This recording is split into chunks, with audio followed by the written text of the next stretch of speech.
All right. Good afternoon, everyone. Welcome to today's session, The Global Future India. I am Josephita Harry, Vice President for Non-Ferrous Sales at Pan American Zinc, and I'm also the chair for ReMA's Trade Committee. Before we get started, very quick housekeeping rules. ReMA follows Antitrust Code of Conduct, copies of which are on your seat. They're bright and very detailed. Feel free to go through them. And please make sure to keep your cell phones on silent. If I hear anybody's phone ringing, the mic is coming to you next. And I will make sure it does. All right. Please help me welcome our very first speaker for today's session, Amar Singh from Material Recycling Association of India.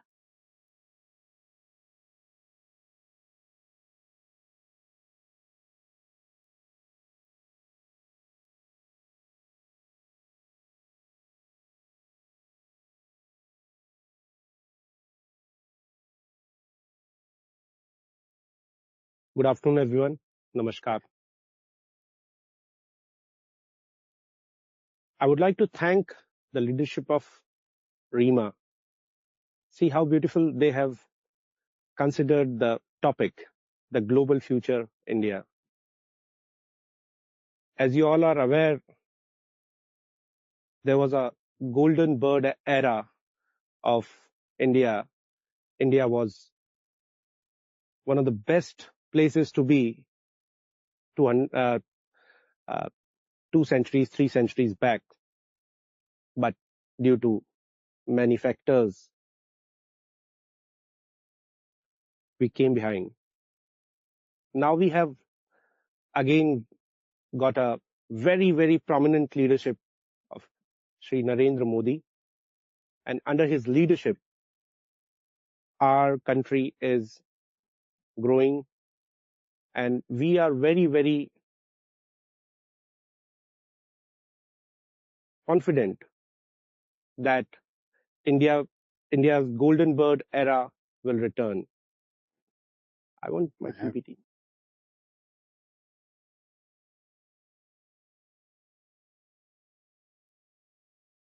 In the meanwhile, the team is putting my PPT. I just want to take you in 2050.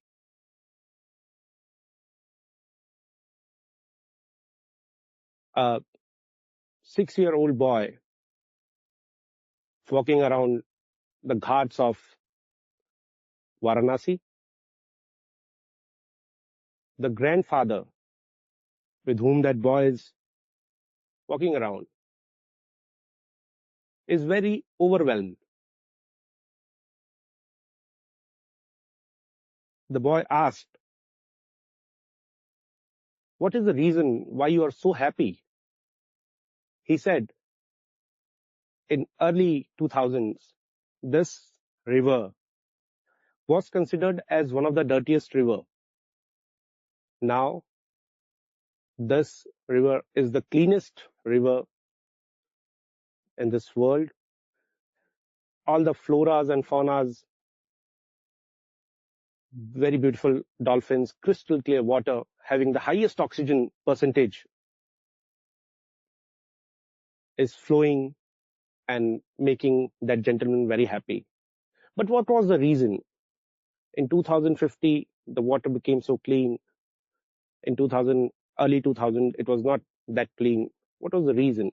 The leadership of our Prime Minister, Sri Narendra Modi. When he came in power in 2014, the first mission which he took up was Swachh Bharat Mission. Swachh Bharat Mission is Clean India Mission. I don't know what newspaper tells you, but very recently I was talking to a gentleman, a big officer in Ministry of Environment. He mentioned one thing. There is a drastic reduction of viral infections by 33%. And one of the major factors is Swachh Bharat Mission. I'm again very grateful for such a leadership. Swachh Bharat Mission 1.0 has been completed, and now government is focusing on Swachh Bharat Mission 2.0. I feel that this will be a big game envisioned changer a zero-waste for society. and there is huge scope for all the recyclers, people who are interested in circular economy and sustainability. So I'll come to my topic. Before that, I would like to thank the leadership of ReMA as well as the leadership of MRAI for giving me this opportunity to stand up and speak about the global future of India. As you all know, we are already the fourth largest economy in the world and are poised to become third largest by 2028. The last month, see, government collections are one of the major indicators of any economy. Last month, our GST collection was in dollar terms $28.56 billion, which in comparison to last month was an increase of 20%.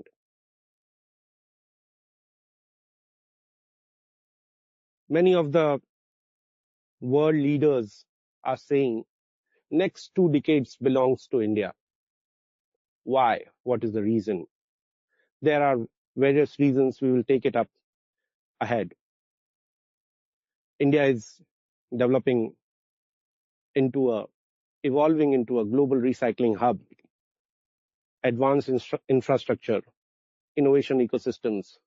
The best thing is government has understood the necessity of recycling, circularity, and sustainability. It is one of the key thrust areas of the government. If by any chance you get an opportunity to hear the budget speech of our Honorable Prime Minister, Honorable Finance Minister, Srimati Nirmala Sitharaman, you'll hear that there has been lots of fund allocation as well as various custom duties on import of scrap has come to nil. What is the reason? The reason is government has understood the necessity of the country.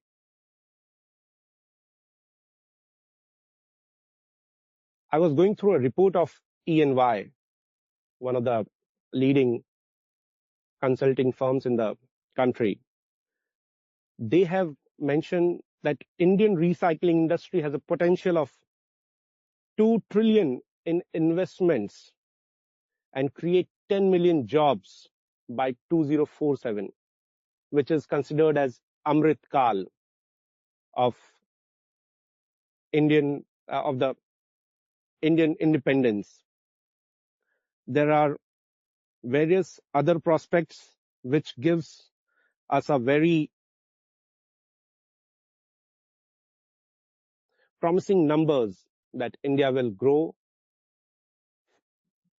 by 2047 when we complete our 100 years of independence. We will grow at least 6 to 7 times in terms of total GDP, in terms of per capita income. India has took over and became second largest steel producer and is moving ahead to become largest steel scrap consumer also. As per Global E-Waste Monitor 2020, India ranked third after China and US in generating e-waste. There is a rapid boom in electric vehicle segment, driving lithium-ion batteries recycling through advanced infrastructure. With the commitment of net zero by 2070, recycling is no longer a choice. It is a necessity. Like if you see the tagline of ReMA, recycling is essential, and Indian government has considered it as one of the most essential part of our lives. Indian government has come up with various policies to promote recycling, like product-linked incentives, Swachh Bharat Mission, which I told you, 2.0, various EPR frameworks, which is extended producers' responsibility. Just for your information, in India, EPR frameworks are doing very fine. We have EPR on tires, plastics, batteries, and those are really working very fine. Mission Life, waste management rules, and new green credit programs. There are various players like Adani, Hindalco, Reliance, AMNS, ArcelorMittal, Nippon Steel, and various other big players are entering into this recycling space. And we are very hopeful that this will create more jobs, this will boost the economy, this will give emphasis on formal recycling system in the country. So where do we stand today? And what are we expecting by 2030? I'll give you a overview. In India, recycling is divided between 9 ministries. Like if we talk about steel comes under Ministry of Steel. If we talk about mines, aluminium, copper, brass, lead, zinc, it comes under Ministry of Mines. If we talk about lead, it also comes under mines, but mostly regulated by Ministry of Environment and Forest, being a hazardous waste.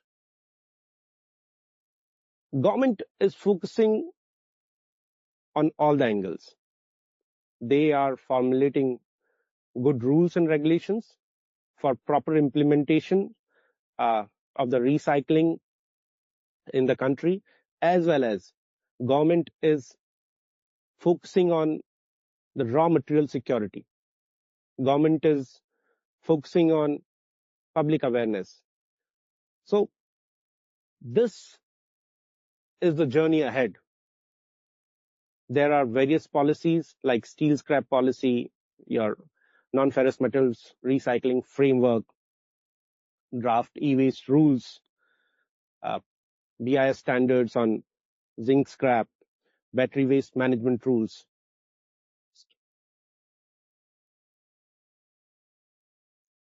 ELV policy. Government is trying its level best to promote responsible recycling in the country, but it will certainly take some time that things formalized in a better way. In India, ELV policy is voluntary.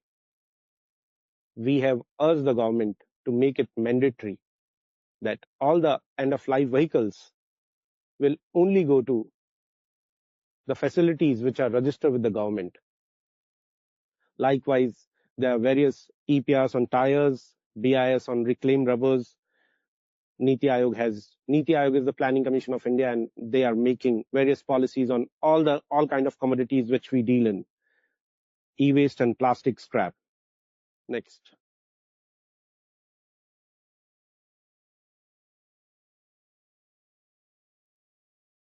Recycling in India is growing. Yeah.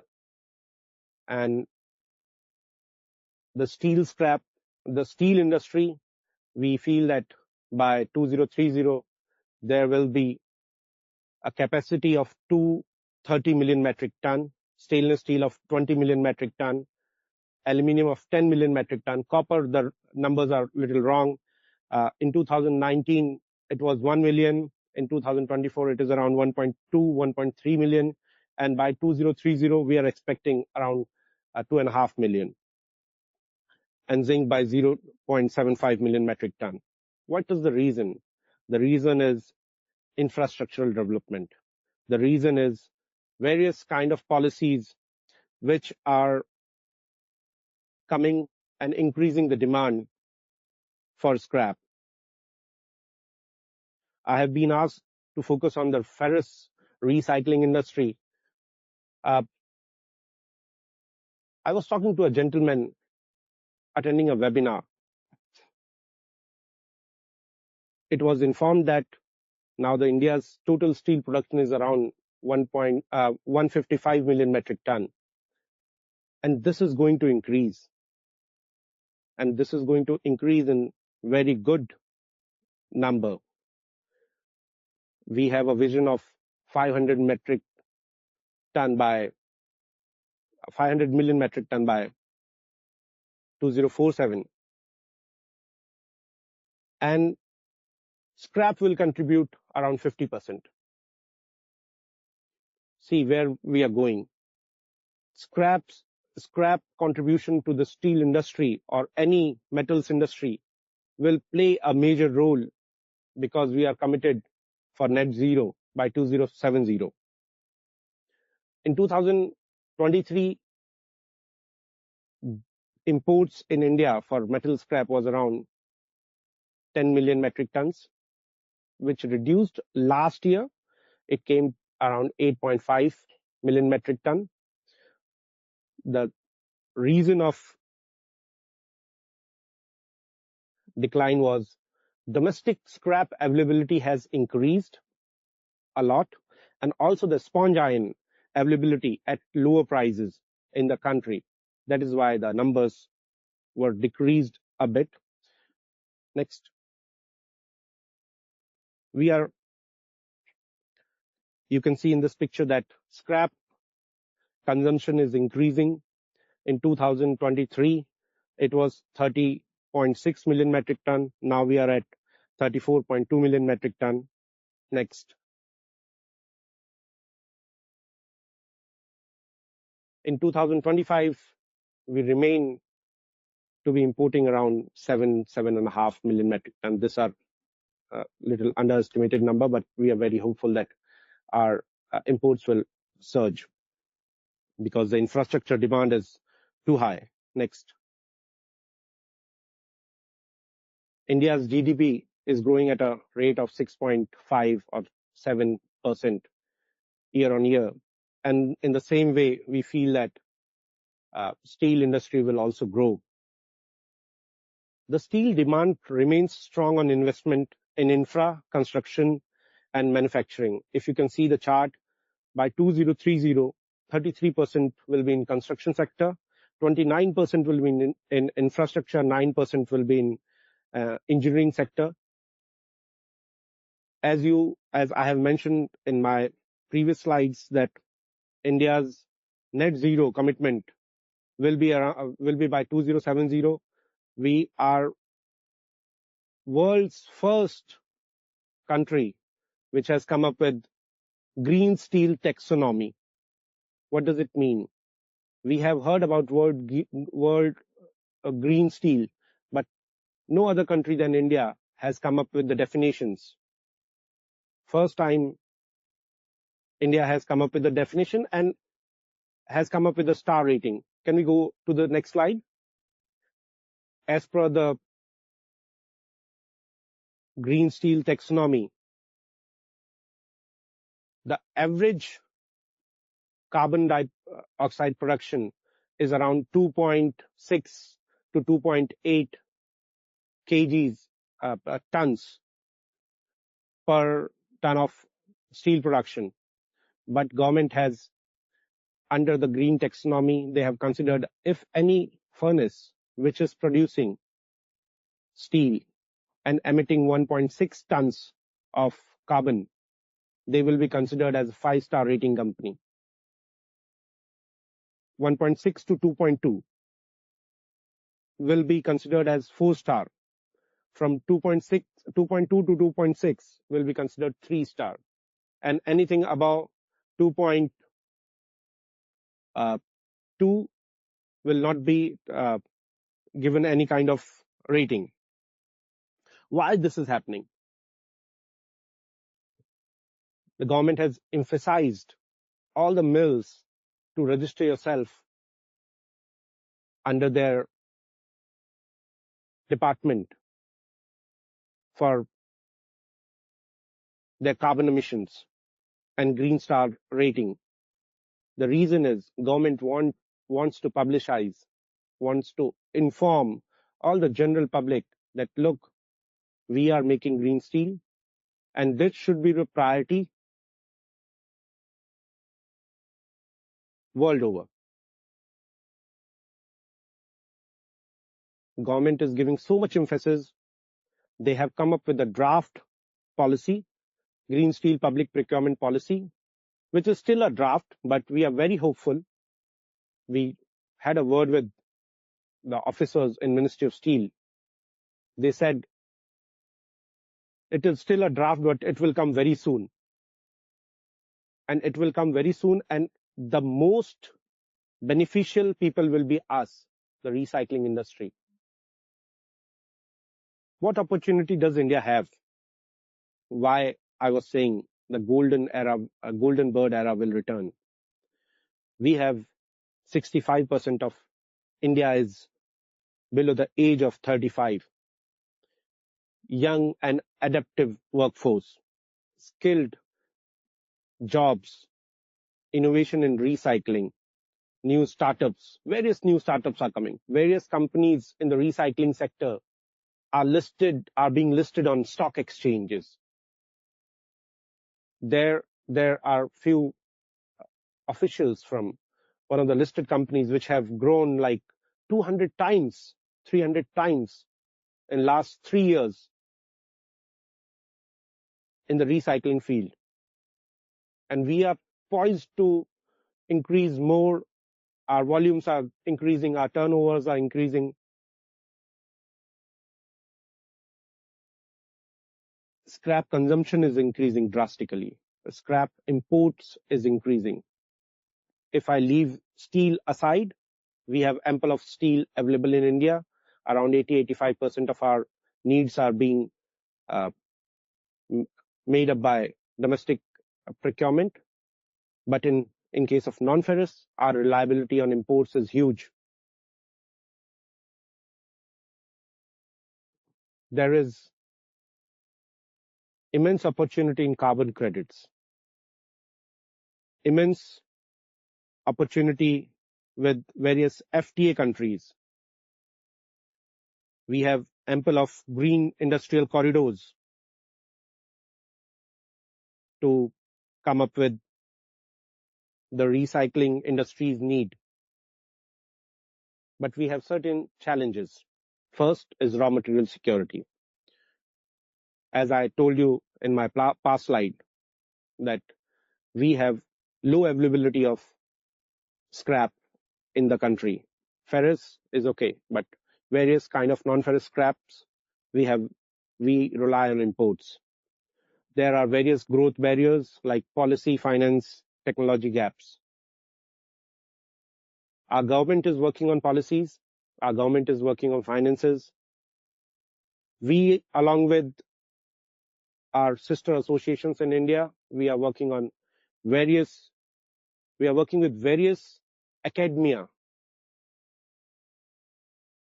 on finding the innovative gaps, technology gaps. There is a big dominance of informal sector, which government understands and is trying to formalize the informal sector. It will take some time, but this will really transform the industry. There is lack of awareness and education. MRAI recently had a meeting of one of the best brains in the industry. We were around 50-60 people in Goa. And one of the most important topics which came out of that meeting was public awareness. Public awareness of recycling, circularity, and sustainability in the country. And since we focus on recycling, our main focus was to promote public awareness in terms of recycling. We want to come up with various social media ads, print ads. We want to do various campaigns to promote recycling in the country, like ReMA is doing. I have almost covered this in my past slides. One of the most important roles of MRAI is we liaison a lot with various government departments. I told you we deal with 9 government departments in India for our recycling policies and regulations. Any issues which are being faced by our members, any kind of new legislative changes, MRAI is considered as one of the most important stakeholders, and we are consulted before going into any policy. Our Honorable Prime Minister has announced Lifestyle for Environment, Mission Life. The objective of Mission Life is to promote and encourage a sustainable and environmentally conscious way of living. I'll request each one of you to please go and search on Mission Life whenever you get time. It is one of the best things which can happen in this era. We should be mindful at our consumption. MRAI is organizing its 3rd International Business Summit in Vietnam on 6th and 7th of August. I request most of you to please participate at that event and make it a great success. Thank you so much for patiently hearing. Thank you.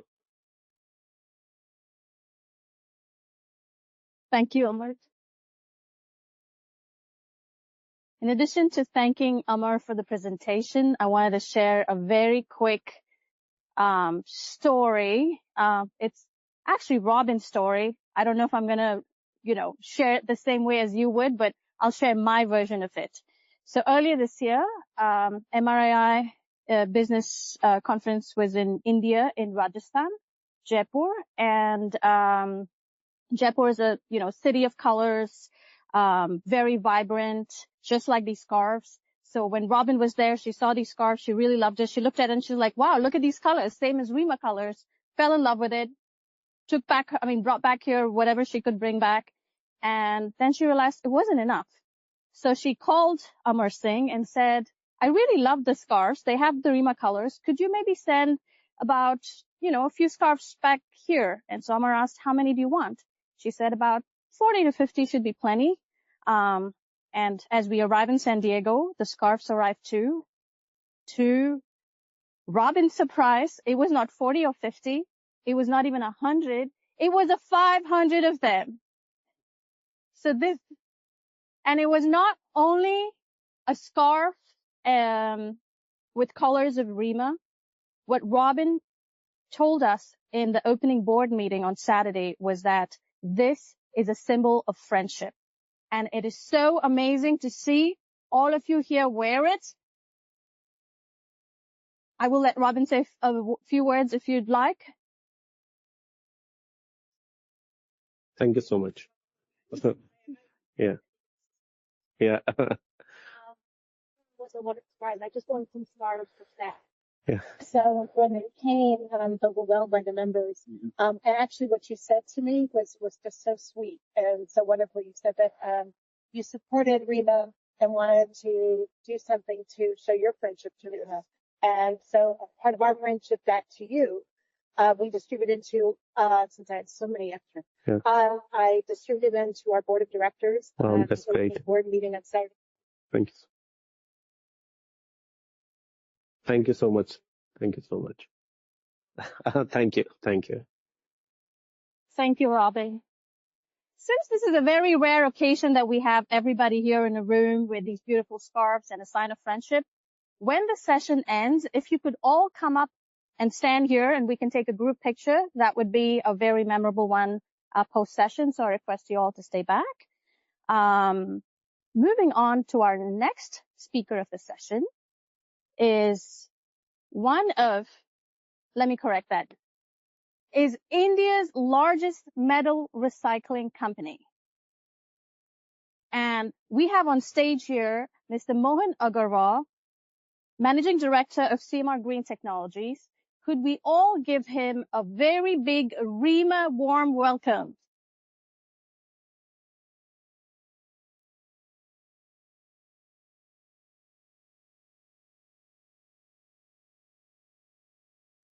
Can you put up my presentation, please? Oh, yeah. Thank you. Good afternoon, friends, ladies and gentlemen. I feel very proud to be speaking to all of you today. And very proud basically because the topic, global future, India, it's something that I truly believe in, that India is going to be the growth story for the 2 decades that we are going to see. And it is going to be driven by the large increase in consumption. We have many mouths to feed. We have many people to do a lot of things. And it is aided by a very strong and stable political leadership that we have. So, but I'm going to be speaking only about the aluminium recycling part, though we are going to see an all-round growth in the country. And but before I jump there, I would want to speak a little about our company, CMR Green Technologies. We are the largest aluminium recycler in the country. We also rate as number 6 in the world outside China. In the coming year, we expect to be doing about 450,000 tons of recycling, which should give us a top line of over $1 billion. We produce furnace-ready scrap like brass, copper, zinc, magnesium. We do aluminium alloys, both in ingot and liquid form. And we just started doing aluminium billets as well because we wanted to get into the wrought aluminium category. We buy Zorba, Tentaber, extrusion, UBC, wheels, just to name a few. From US, last year we imported close to about 300 million pounds of scrap, and we believe we will continue to do more. But apart from all this, what's really very satisfying for me or has been in the last 1 year is that because of our people approach in the company, the culture development that we're bringing in our organization, we have been rated amongst the top 100 in our country as a great place to work and also as the most preferred workplace for women. So we have a very high diversity of 50-50 really, men and women. So coming to India, yes, we did talk about, and I suppose everybody believes that India is going to be the fastest growing economy in the world for a long time. We should go to being the third largest, 2028, 2030. How that will come is that we will have nearly a $1.5 trillion worth of household consumption, which will increase, which will add to this. And this consumption increase basically will come with the increase in the per capita income of our people, and about 140 million people are expected to transcend into the consuming class. When I say consuming class, it means people who are making more than $10,000 a year. So more and more people are going into that. That's what's going to aid the growth of India. Coming to the world aluminium situation, today the world is consuming nearly 100 million tons. 30 out of that comes from recycled. That is, should grow at about 4%. We should grow to about 113, 118 million tons in the next few years. What we are seeing that the consumption of secondary aluminium is outstripping the consumption of primary aluminium. So the ratio of secondary aluminium, which was about 25% in 2018, should go to about 30%, 35% or 30% in 2028 and would keep growing. In India, if you see, we have a very large primary aluminium production. So, but we don't need so much of primary aluminium. So we export a lot of primary aluminium and we import a lot of secondary aluminium. But for the overall consumption, we are today at about 4.5 million tons of consumption. We're growing at about 6 to 8% per year, and we should be reaching nearly about 6 million tons by year 2028.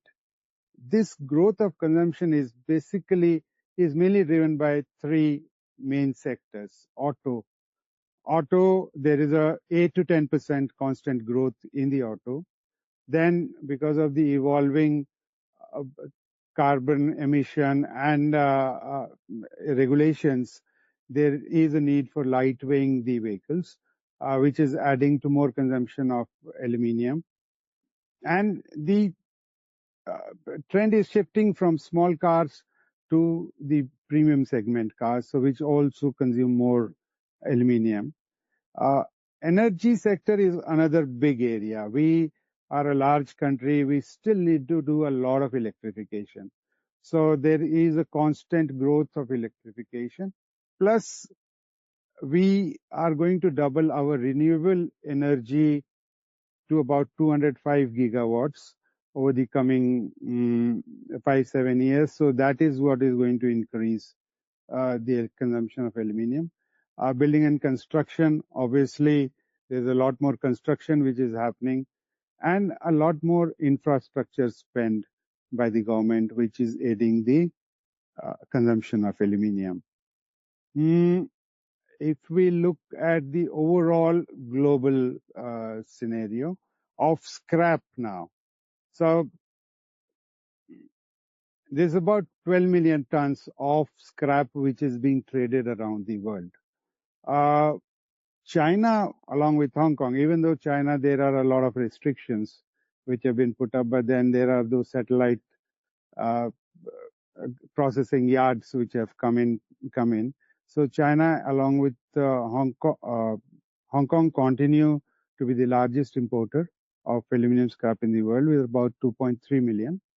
India comes in as the number 2 at 1.8 million tons. Obviously, this should keep growing, but we'll talk about it given the political scenario and the inward looking that the governments are getting. Maybe we see some disruption, but otherwise the consumption of scrap definitely will keep growing. Of the 1.8 million tons that India imports, why India needs to import so much? Basically, we have been historically a low consumption economy. And because of that, there is not so much generation. But as we transcend to a high consumption economy, our availability of scrap will keep growing over the years. But as things stand now, out of the 1.8 million tons, USA contributes the highest volume at about 0.5 million tons. And then there are others. Incidentally, we're buying about 30% of that from US. So we see the growth of secondary aluminium consumption in India. I think we're going to see a very robust 11% growth coming in. The 1.8 million tons should go to 3.84 million tons by 2030 and should go to about 6.55 million tons by 2035. the ratio of recycled aluminium to the overall consumption also would constantly increase, and we should see it go up to 35% by the year 2035.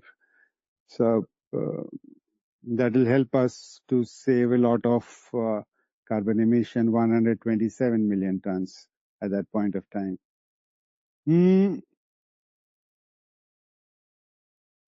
The availability of scrap is something that we have always, when we talk about in the normal circles, then everybody is complaining about the availability of scrap.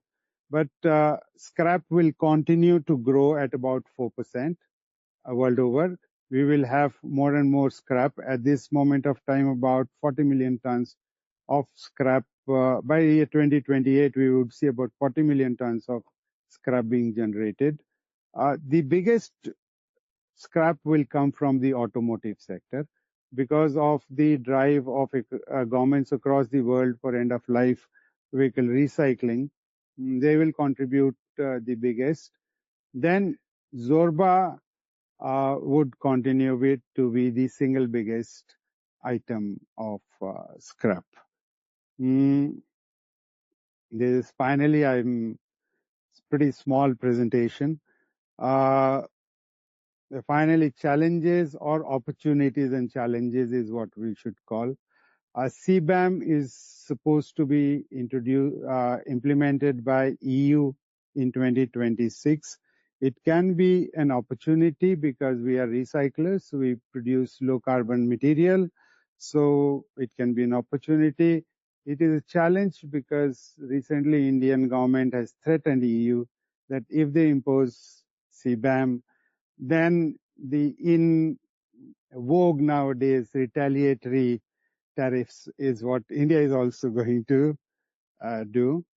Then next serious challenge that we as Indians are worried about is that EU is proposing to stop the export of scrap to all non-OECD countries from about middle of 2027. They have given us a chance to make an application to them so that they can continue to export non-hazardous material to us. We as a country have made it. We will have to see how it pans out. The recent tariffs in US and the counter tariffs has forced, I think, the import of aluminium in US has become more expensive. So that has forced the consumers in US to get more inward looking. So more scrap is now being proposed to be processed here, and more scrap would stay into this country, which would mean that there would be less available for us in India. So that's going to be a challenge. But all right, I think challenges and opportunities go hand in hand. Thank you very much. Thank you.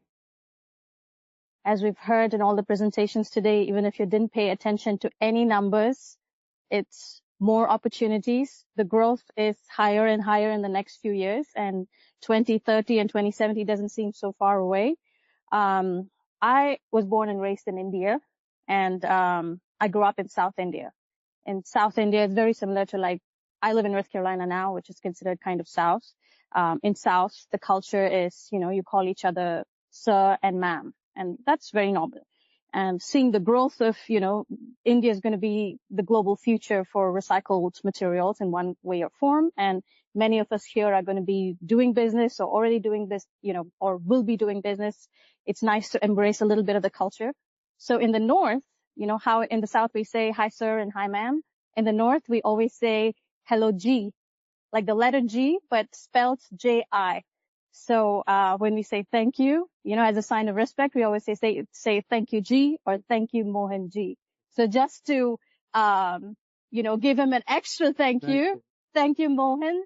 What's the letter? What's G? There we go. You're all good learners.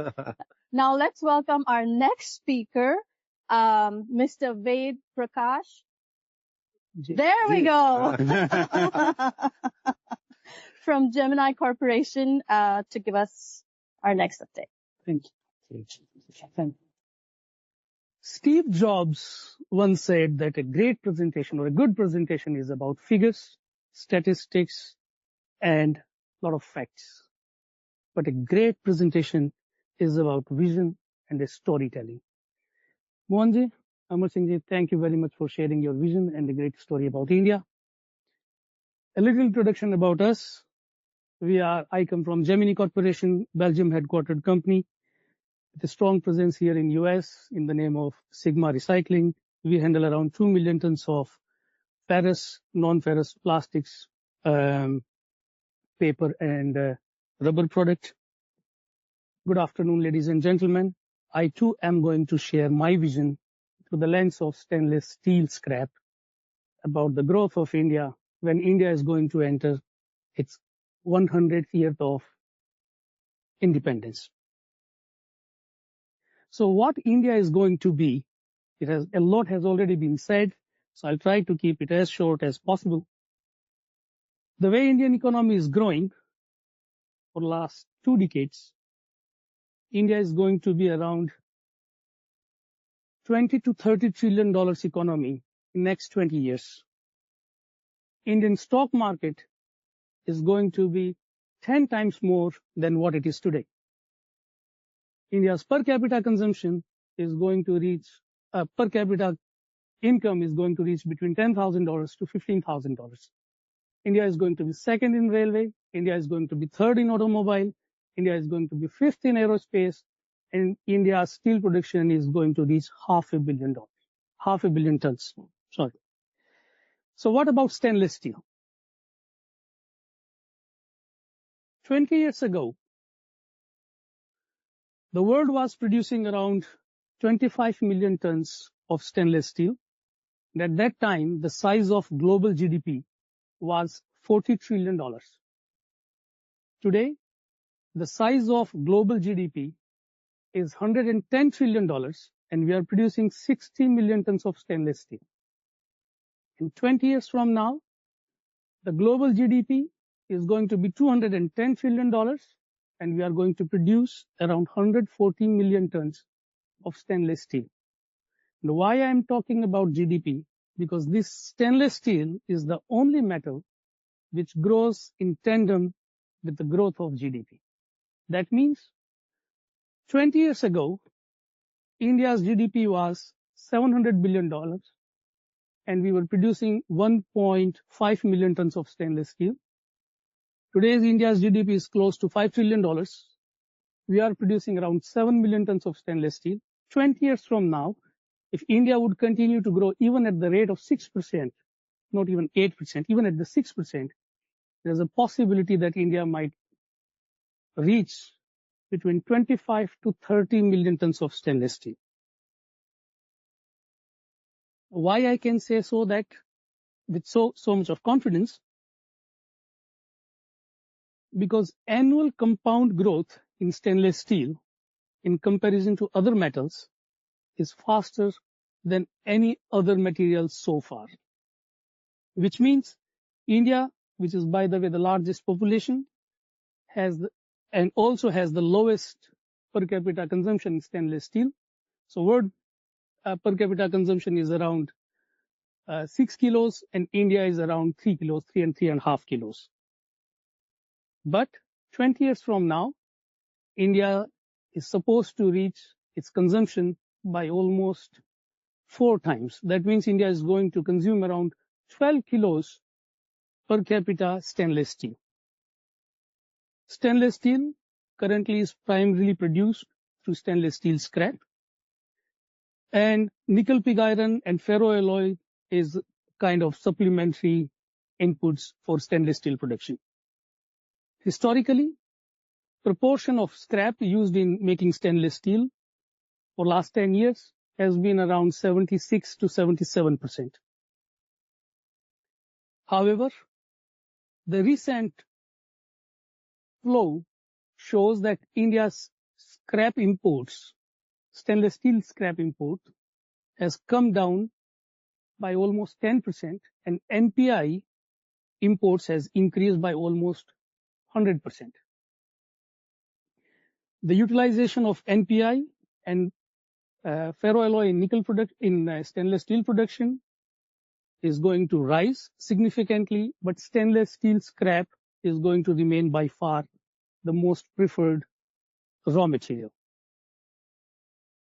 Where does India buy the stainless steel scrap? As we can see in the list, US is by far the largest exporter of stainless steel scrap into India. But what is interesting, 50% of India's scrap comes from the neighboring countries like Vietnam, Thailand, Malaysia, Turkey, for example. That means if India is going to produce 3 times more stainless steel, India will also need 3 times more stainless steel scrap. Does it mean that the imports will rise also by 3 times? I don't think so. And let's understand this from the example of China. 20 years ago, in 2005, China's steel production and stainless steel production was 350 million tons and 6 million tons respectively. At that time, China's steel scrap import was 10 million tons and stainless steel import was 1.5 million tons. Ladies and gentlemen, India is standing exactly at the same juncture today. India is producing around 7 million tons. It has the 7 million tons capacity. The production is around 5 million tons or less than 5 million tons. India imports around 1.2, 1.3 million tons of scrap. And the same thing has happened in steel scrap as well. 10 years ago, India's production was less than 30 million tons. India used to import around 4 to 5 million tons of scrap. Today's India's steel production has been almost to 150 million tons, but the import of scrap had only grown to 8 million tons maximum. So that means if the GDP and the production is increasing, the import of scrap is going to reduce. China is not importing today 100,000 tons of scrap. So where this scrap will come from? A lot has already been said. I believe India is sitting already on treasure of scrap. India is already producing around 1 million ton of stainless steel from stainless steel scrap domestically produced. But 20 years from now, a lot of material will come from the domestic collection. How they are going to collect? Now I'm going to give you some figures here. India is already sitting, or India has already 70 million registered vehicles running on the road. If India's automobile sector is going to grow by 8%, as Mohan said, that means we are going to get between 4.5 to 5 million automobiles every year extra. And every automobile has between 5 to 7% of stainless steel scrap. And then I'm not talking about the 2-wheelers, 3-wheelers, and the 5-wheelers, and all the funny wheelers which we are driving in India, the amount of the scrap that is going to come. But something very interesting. US has almost 950 cars for every 1,000 drivers. Europe has around 650 cars for every 1,000 drivers. India has less than 40 cars. 33 to be very precise. That means the new automobile, when it will come into the market, a lot of old vehicles have to be scrapped and a lot of raw material for recycling industry will be generated. And then I'm not talking about e-waste. I think something Amar Singh can tell more. But India is already sitting on a pile of 1.5 million tons of e-waste, which contains another 5 to 10% of stainless steel scrap. But the stainless steel scrap, which will come into the market, will it be the same steel scrap which we know today?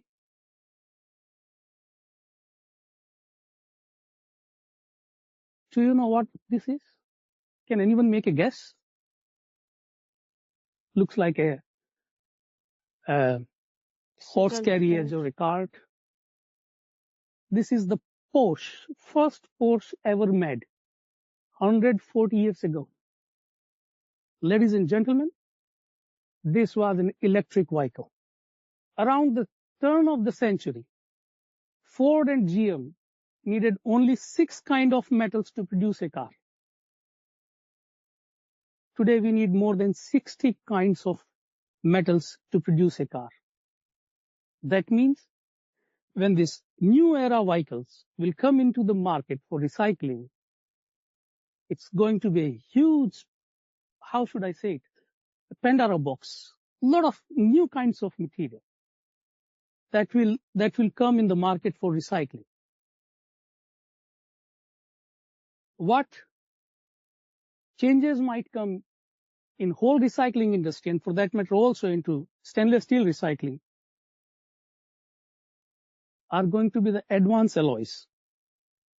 Stainless steel industry from now to next 20 years will produce futuristic alloys, shape memory alloys that can turn into their original shape after deformation. Smarter alloys, quantum alloys, which can bring a revolution in medical and in energy sector. Self-healing alloys, where the micro cracks in the material are sealed automatically. Metals will be artificially intelligent. And I don't have to tell more about AI, which can bring the revolution into the industry. What it can change? What can change a big scenario in stainless steel industry is 3D printing. It is possible that 20 years from now, stainless steel is being printed rather than being produced in the factories. Metal 3D printing industry has already become $10 billion industry in 2024.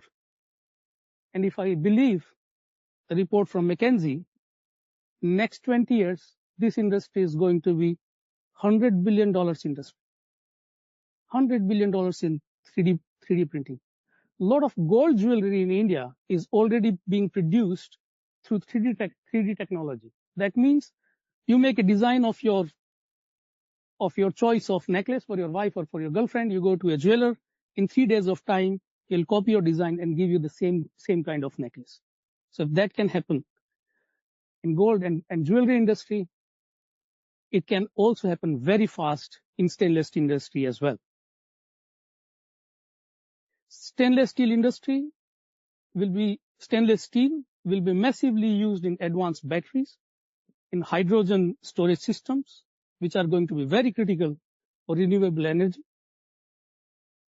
Metals and recycling industry will be more secular, not only by the choice, not only by the force of the government, but by the choice of consumers.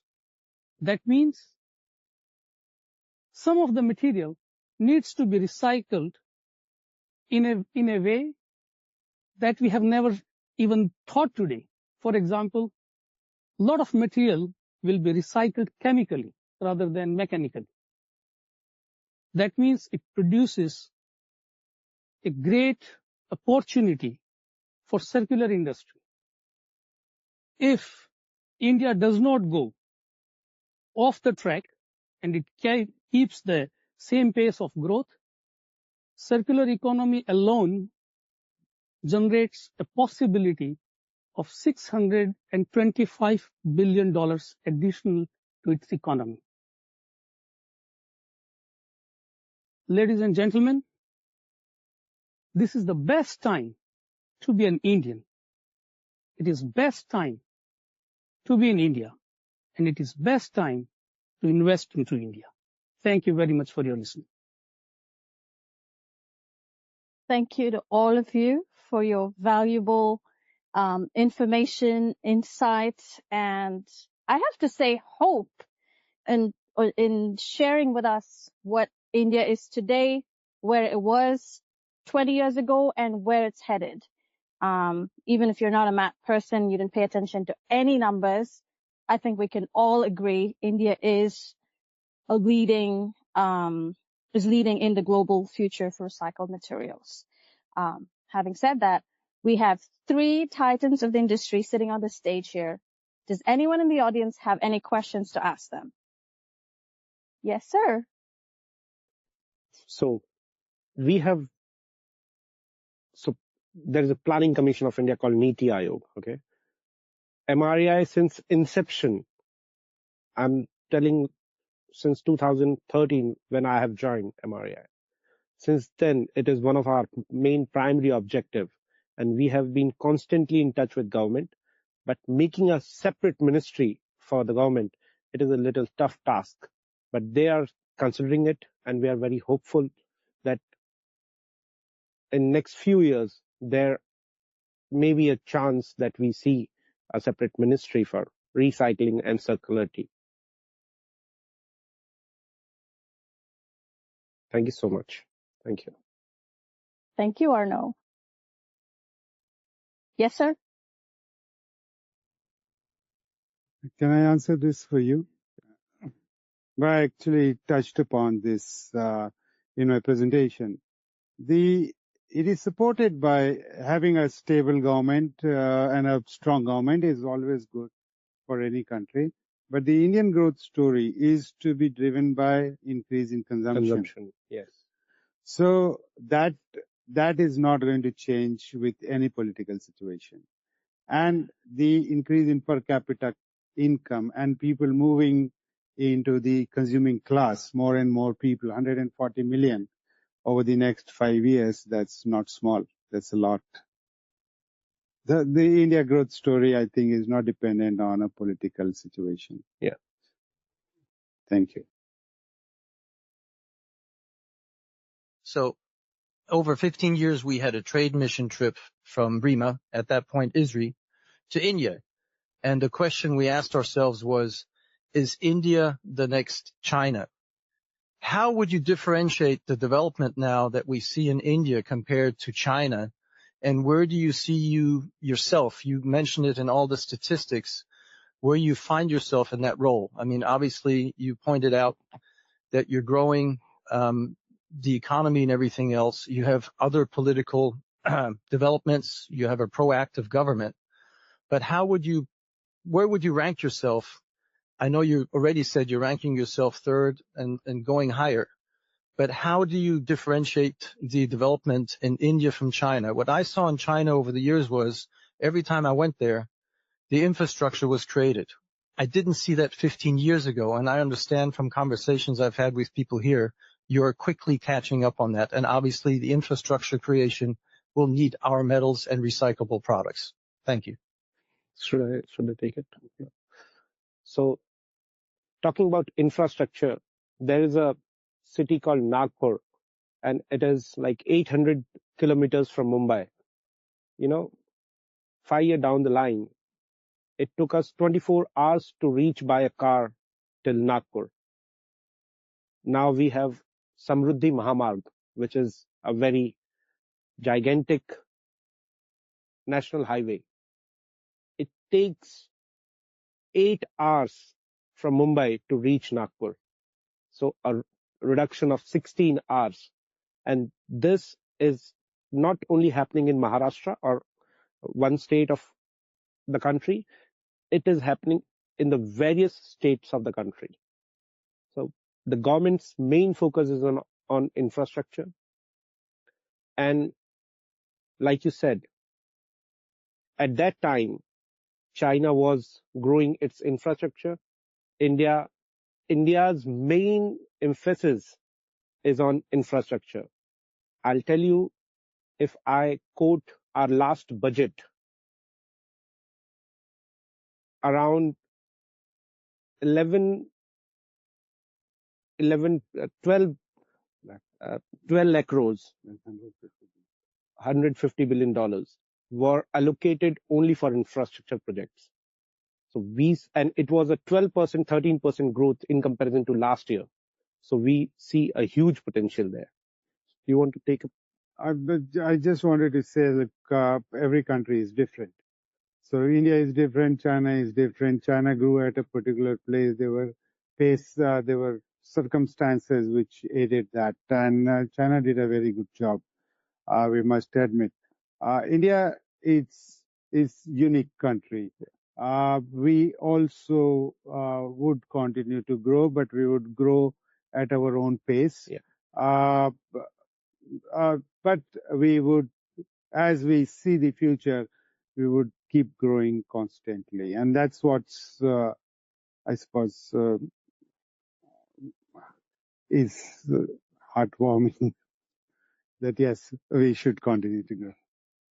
And over the next 20 years. Yes, please. You also want to say? He is looking at me. So Yeah. No, Andy looks at everybody else. I totally agree with Mohanji. I think China is not the model India is adopting for its growth. Another important point is China is an authoritarian state, and India is a democratic state. And in democracy, the pace and the growth has a complete different dynamics than to a country like China. In China, they don't have to ask anyone if they have to make a highway or an airport. In India, they have to ask hundreds of people. Even if somebody can sit on the road and say, hey, my forefather had a temple over here. So you take your highway 20 kilometers from somewhere else. So these things will still weigh. And I think India will not go on the path of China. India's growth story will be its own sustainable growth story and very organic. Hope that helps. Thank you. Speaking of, China, where it was and where India is, China came up with a green fence a few years ago, and then, stricter controls and regulations, and recycled material started going towards Malaysia and Thailand and other countries, and they are also getting stricter. Is there any policy or regulatory things in the work which could hinder flow of recycled materials to India? Or is there anything that the global recycling industry should be paying attention to when it comes to imports to India or exports to India? You want to take it? Yes. Yeah. I think as far as India is concerned, India welcomes the import of scrap. We need a lot of scrap. We're not generating much scrap. Recently, the import duty on all these scrap have been brought down to zero, which is the government's commitment. Though the one exception is aluminium scrap. That's not gone down because of the primary producers. We have a large primary production, so they could influence the government, but I suppose going forward it will go. And the government also has come out with a lot of policies which is promoting recycling in the country. So we welcome scrap. So the challenge that we see is the countries not wanting to export scrap. The countries wanting to keep the scrap with themselves. The advent of new technologies where the scrap can be better processed and more easily processed, more economically processed to be furnace ready. So those are the things which is a bigger challenge, not government policies. Government is actually supporting. That is very good to hear. I'll add up to this. Like, government knows where the lack is. They are making policies to increase the domestic availability also, but they know if we don't import, we will be on the backstage. So I also mentioned this in my presentation as well, that very recently, 3 years back, the custom duties on ferrous became nil. Last year or this year in the budget, on copper, zinc, the duty has become zero. We are hopeful maybe next 1 or 2 years, aluminum will also come to zero. I just want to add one thing. While the domestic availability of scrap will continue to grow, but we will need more and more from imports. That's not growing so much as our demand. So we need more and more from imports. Okay. Thank you. Do we have any other questions from the audience? No more? If not, may I add to Yes, please. on this question? I think I respectfully disagree with Both. Mohanji and also with Amar Singh, with both of you. I think I'm talking about the government sector. I think India's understanding for scrap is still, they are still learning. They are still at the learning curve. They are still not understanding, as Europe and US has understood, the importance of scrap.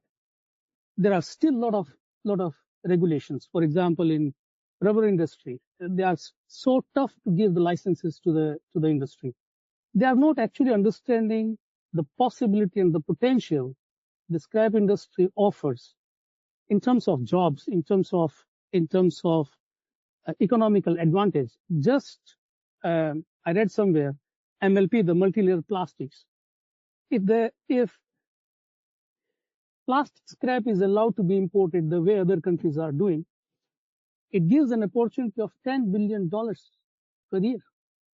But India has closed its door for plastic recycling. And for that matter, let's say many of us are here who wants to do battery recycling to India, but it's impossible. So India is still on learning curve. It still has not actually understand and opened the entire potential it can actually offer to. Thank you for that perspective.